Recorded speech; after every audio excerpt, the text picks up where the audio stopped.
On another level, they are the most profound, subtle mysteries that we will ever really have the blessing to receive. And so Master said his path was a balanced life of meditation and service. But the attitudes and the attitude of service that he gave us really are not complicated. They make life simple for us. And I wanted to share with you tonight, I brought this copy of this letter that Master wrote. I brought it from America when we came because I wanted to share it with all of you. It's Master's words. He wrote it about a year before he left the body in 1951. And it was a letter he wrote to the close disciples living with him at Mount Washington in Los Angeles. So I thought I would share it with you and then talk a little bit about some of the themes he introduces, because it's sort of, and let's just kind of imagine for a moment that, in fact, I'm going to ask you to kind of do it as a meditation. Close your eyes, sit up nice and straight, focus at the spiritual eye, and just imagine that we are with Master and that this is called Thursday's Thought. So I think it actually wasn't written as a letter, but more just talking to his students. So forget my voice. Think of this rich Bengali voice saying these words. No matter where you are, nor under what conditions God has placed you, you must not resent it, for there will come a still worse fate. Find peace in doing things for God. Don't spare yourself. Conquer the flesh, and you will see Him in front of you. The more you cater to the flesh, the more you grumble, the worse you will be. Other temptations will invade you. That is why working hard for Him and meditating is the best way. And you must not tempt Satan by following his way. That is, by talking too much, mixing with people too much, and not meditating. Work with the thought of God in your consciousness every day, inwardly thinking, my Lord, my Lord. If you are in tune with Him, you will see He is guiding you in every little thing as well as in the biggest things. As soon as you complain and indulge in moods and don't like what God gives you, He will give you a worse scolding. When you do everything for God gladly and joyously, then it is different. Go to God, and all the problems of incarnations which lie buried within you will be cleared away in one stroke. There are many chambers in your life, and all those desires of incarnations are laid up in them, waiting to attract you to material things. Go back to God, and you will be able to satisfy them all. Otherwise, you will be tossed about until you will be so fed up, you will say, Lord, let me out. When you grow spiritually, temptations come to you. You don't see them, but when you say, God, you are more tempting than temptation, nothing can ever bother you. Remember, good company is the greatest thing. This is by tremendous good karma that you have such an opportunity. He's saying this to the people with him. And if you stick till the end, you will find God. Paramhansa Yogananda. So that's not an easy letter. He's not saying God that your life will be without challenges if you love God. He's saying that if you resent what your life is on any level, that worse things will come. That's an important thought. And even in little things, you remember the story we shared with you, I believe, or you may have heard it, when Master there was a social gathering and he was giving roses to different of the women there, and he gave one woman red rose. And she said, oh, I wanted a pink rose. And he said, what God gives, you take. We shared that last time, I believe. But the thought is, in everything, what God gives, we take, and joyfully. And if we resent, if we push it away, that's the ego affirming itself. The ego says, I want it to be different than it is in a million different ways. And every time you have that thought, I don't like the way it is, know that that's the ego trying to get a hold of you. And every time you have the thought, this isn't easy, but I know where it comes from, Lord. It comes from you. That's the ego surrendering to God. When you resist and resent, that's the ego pulling away from God. It's really as simple as that. And so the more we can just say, whatever happens, I surrender to you, knowing that you are trying to teach me something, even if it's the simple lesson to see all things in a positive way. And Master says, if you resent it, it'll only get worse. And why? Is he some kind of a judgmental, cruel person? No, he's trying to break the resistances of the ego. And until it gets bad enough where you say, I give up, then he's going to keep putting the pressure on. Because he wants us. He wants... And again, let's ask the question, well, why does God want us to give up the ego?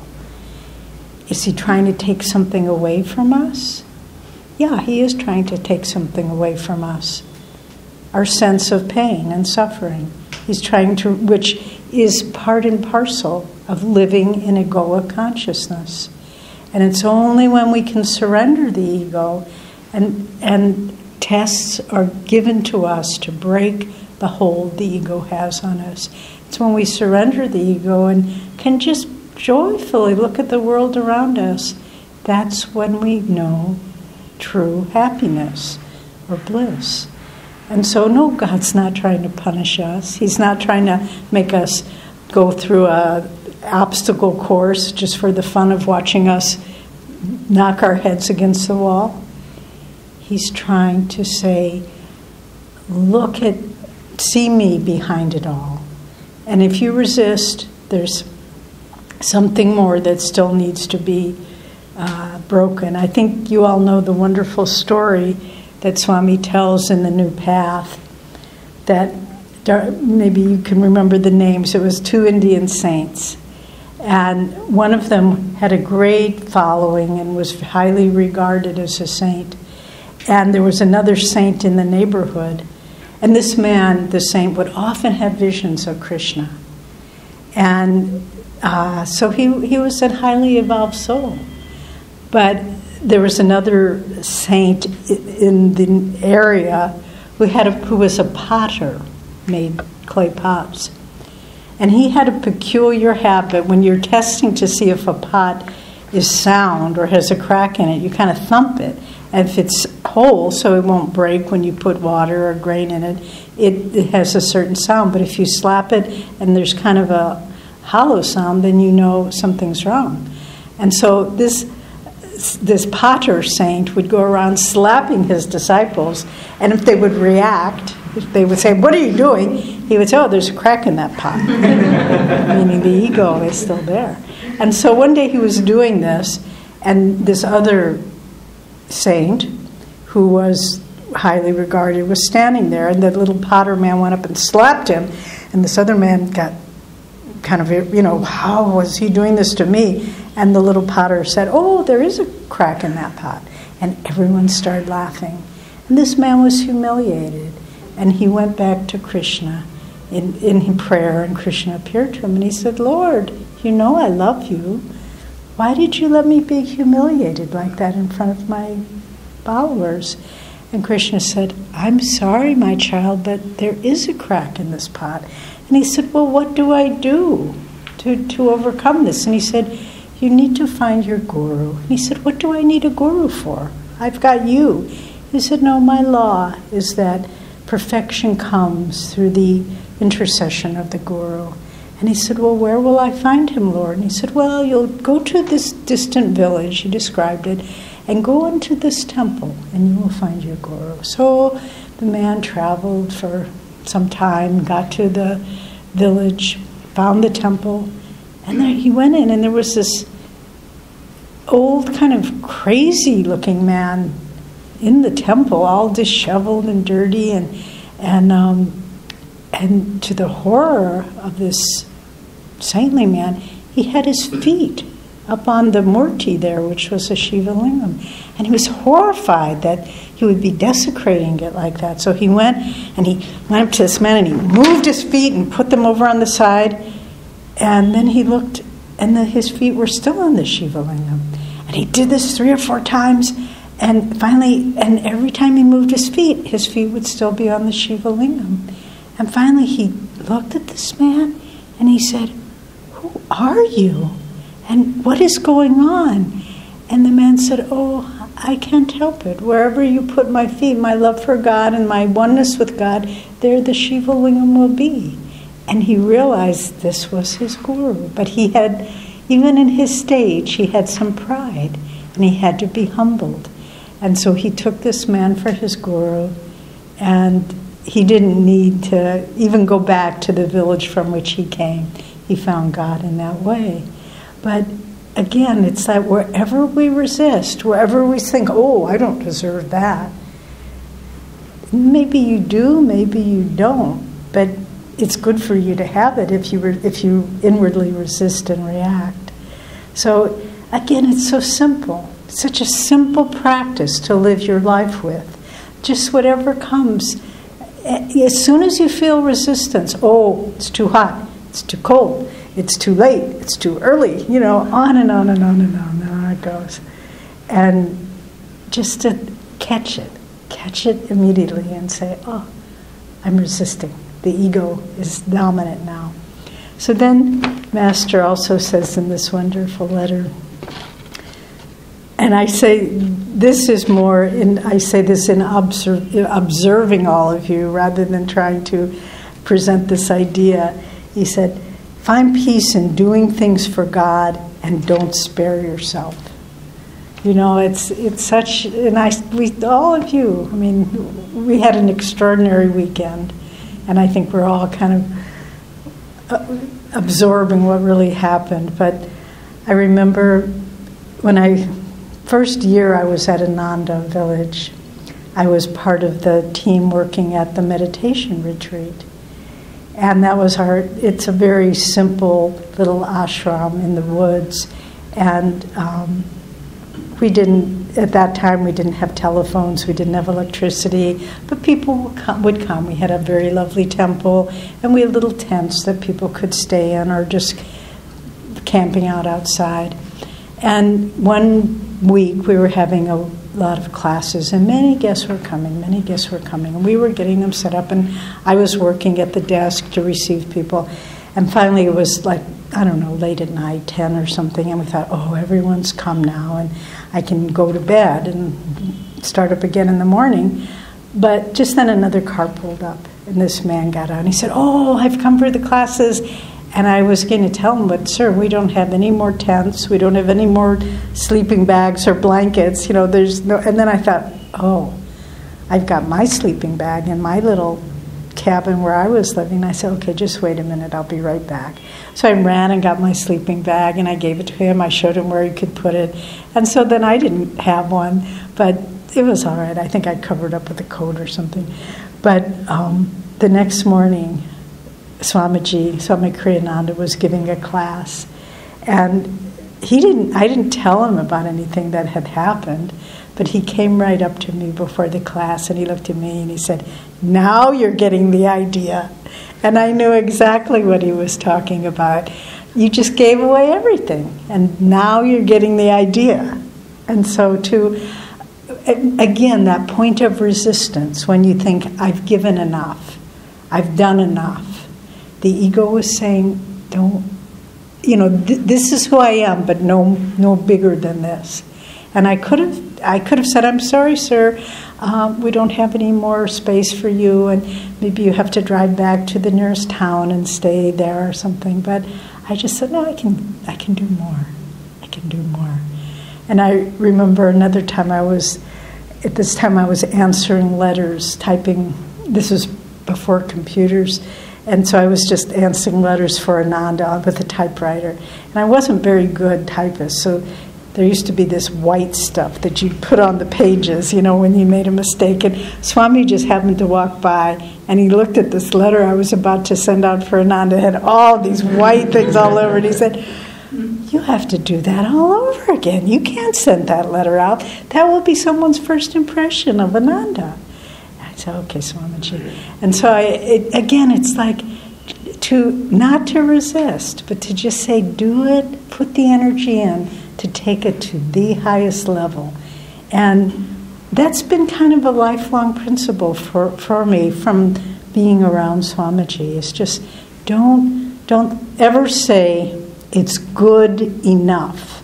As soon as I come to learn this myself. Maybe this isn't true for you. But as soon as I say, oh, it's good enough, I know it's not. But if I kind of pause and say, now it's done, then I know. It's sort of like cooking a soup. You taste it, you think, oh, it's good enough. Even if it could be a little better. And so, if we practice this in daily life, then when you bring that into meditation, that's when we make spiritual progress. Because you think, oh, I don't really want to meditate. I'm resentful of having to do this. But if you think, today, this morning, I have the opportunity to direct my energy towards God. Thank you for this opportunity. And then when you sit to meditate, instead of thinking, well, I was sort of concentrated today, but mainly I was thinking about getting ready to go to work, it's good enough. No, it's not good enough. Master said, every meditation should be better than the last. Can we always do that? From my lifetime of experience in meditation, no, you can't always do that. But you can try. You can try to keep it deep and fresh and to have the enthusiasm and the focus and the energy and the self-offering, not with tension. That's one thing I notice. You're very fortunate because I think the Indian temperament is by nature has a more inward focused, relaxed point of rest that it can come to. Where in the West, by and large, people are more outwardly oriented, more willpower and doing and accomplishing. It's harder to meditate with those attitudes, and that's why meditation came from India. Because I think in the innate consciousness of this great culture, even though the religions are varied, language varied, culture varied, underneath it there's a unity of an inwardness that expresses itself through the ability to meditate and to have inward devotion. So, other things I will touch upon briefly.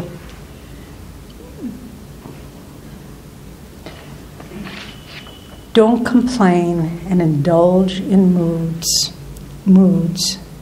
They're one of the biggest tools, a master said this, the biggest tools that the forces of Maya and delusion have against us, the biggest weapons. Master said, I suffer when you have moods, he said to his disciples, because then I see, he called Maya, delusion, Satan, a conscious force that pulls us from God. When you indulge in moods, I see that Satan has got a hold of you. So again, this is something to watch and really try to resist that. Maybe everything's gone wrong at work. Everyone yelled at you. Your children are fighting and noisy and won't eat their dinner or whatever it might be. And it's so easy to just say, oh, I've had it with life. Once I was in a store, a men's clothing store, Jyotish was buying something, and there was a woman there And she had her son with her, and he was probably about 18 years old. But he had, must have been cerebral palsy, because his body was very twisted, and and I could not stop watching her, because she just was so positive, and not for 1 minute did she put out the energy like, oh, poor us, what a difficult life we have. She just said, okay, try on this shirt. I think this shirt will look good on you. And I just couldn't help it. I just went over and started talking to her. I just said, oh, it's hard to find clothes that are nice for us and so forth. And her positivity was so beautiful to behold. And so to really watch, if you stop a mood just when it's starting, you can avoid it really taking hold of you. But it's sort of like an avalanche. It starts with maybe one little rock falling. And if you can get out of the way then, it won't harm you. But the more it builds, until finally you just get caught up in that giant snowball. And so to find inner freedom, to be able to make the choice about where you want your consciousness to be directed. Be mindful of the moods, the downward pulling moods, whatever they might be. And we all have our kind of little roster of what they are. But to catch them and to say, no, I will be positive under all circumstances. I remember at the meditation retreat at Ananda Village, we had a lovely temple that had been built by the members. And one night, and this is a cautionary tale, one woman was meditating in there, and she left a candle burning on the altar, and it was all an all wooden structure, so you don't have the same problem here, but the temple burned down because it was late at night. She left. The altar caught on fire, the cloth, the floor, and the whole thing. By the time the fire department came, it was gone. And Swamiji heard about it. I mean, he was living there. And later that day, he went to a local store to buy something. And he was sort of singing to himself. And the woman who owned the store had heard about the temple burning down.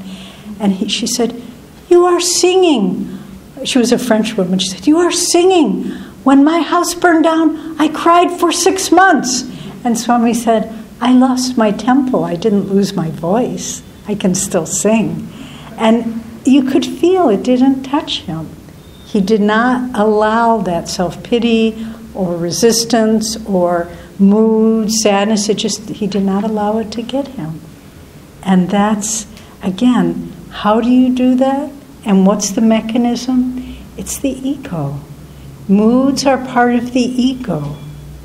And the more we can, and in the superconscious state, in the higher chakras, the ego is, it's the ego and the spiritual eye master teaches it's one chakra. It's just the ego is the lower expression of the spiritual eye, or the Kutastha Chaitanya. And so the more we can just, as we learn for those of you who practice Kriya Yoga, we bring the energy through the medulla and release the energy of that ego into the spiritual eye. And so all of these help us to find freedom, because as long as we're living in ego, we will be in bondage. It's the nature of ego.